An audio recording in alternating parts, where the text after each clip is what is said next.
So happy new year, welcome back to another video. Today is going to be a video about beat warp mode, and it's a super cool feature of Ableton. So the first thing I want you guys to check is the BPM of the project is set to 120. So if you have a look at all these different drum loops here, you'll see that they all have their own different BPM. So say for example, you bring this one here in at 116, you'll notice that the BPM of the project will change to the BPM of the first sample that you pull through. And when you double click on that sample, and let's just listen to it for a sec.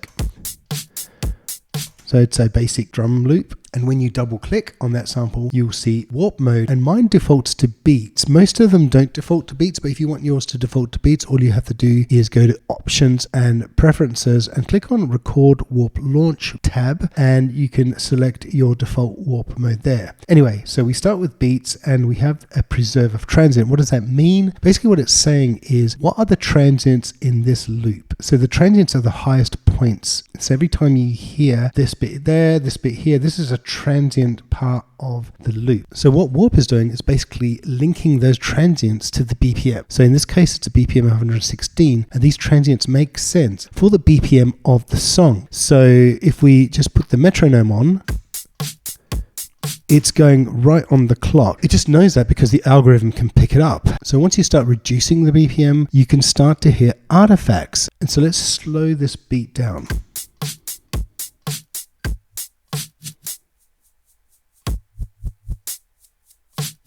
Ableton is thinking, what do I fill the slowed down gaps with? And that's where the transient loop mode comes in. So you have three different options. You've got this forward option, double forward and back. And as you can notice here, it's a forward with a little tab mark. So it's basically forward and stop. What that does is if you select that option, it will play the transient and nothing else. So it'll basically sound pretty clean, but there'll be nothing in between. So just take a listen to this.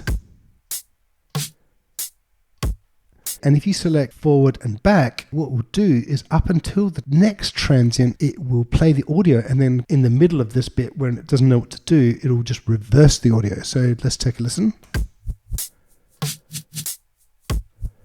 And similarly with the two forward options, it will, at the bit in the middle where it's thinking, what do I do now? It'll just repeat the transient till you get to the next transient. So if we just slow it down even more,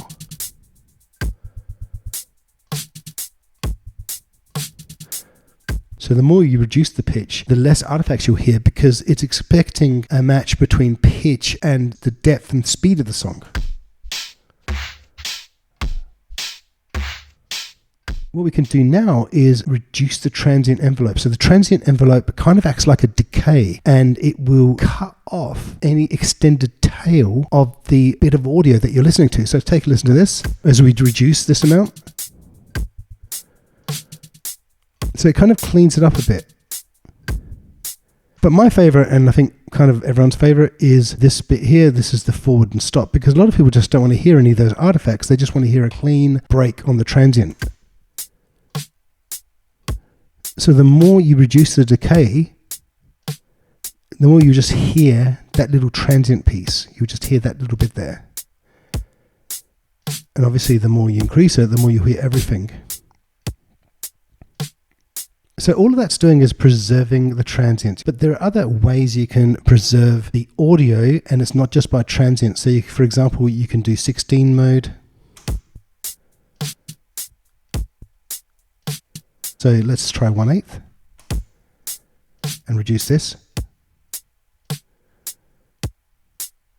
1/4 and 1/2.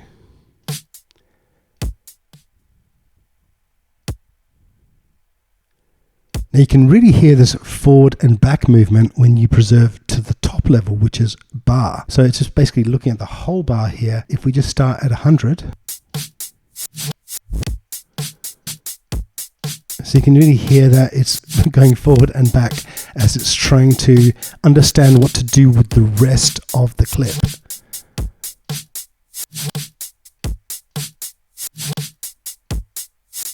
Let's try forward and forward on this mode. Now, let's take the next step and move away from beats and use some melodic samples. So let's use this one here, for example. So similarly, as we are looking at beat warp mode, what we can do here is we can look at the transient of 1 bar, go forward and back, and take a listen now.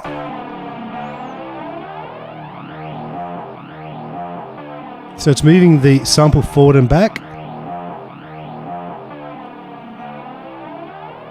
Now let's go down to 1/8 bar. Now we've got to reduce that decay.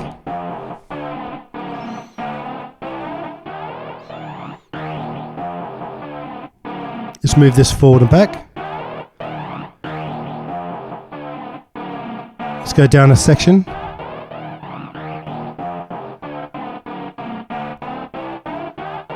Let's just increase the pitch a bit.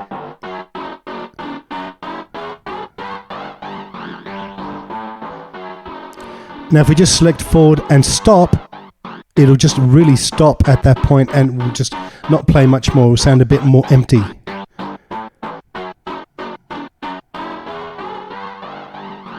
So there you have it. You've got all of those options in warp mode, particularly around beat warp mode, not just for drum beats, but for melodic samples. And as you can imagine, there's a whole lot of great stuff you can do here. So if you like this video, please subscribe. And I'm going to be making a lot more videos like this because I love this stuff. Thank you. Bye.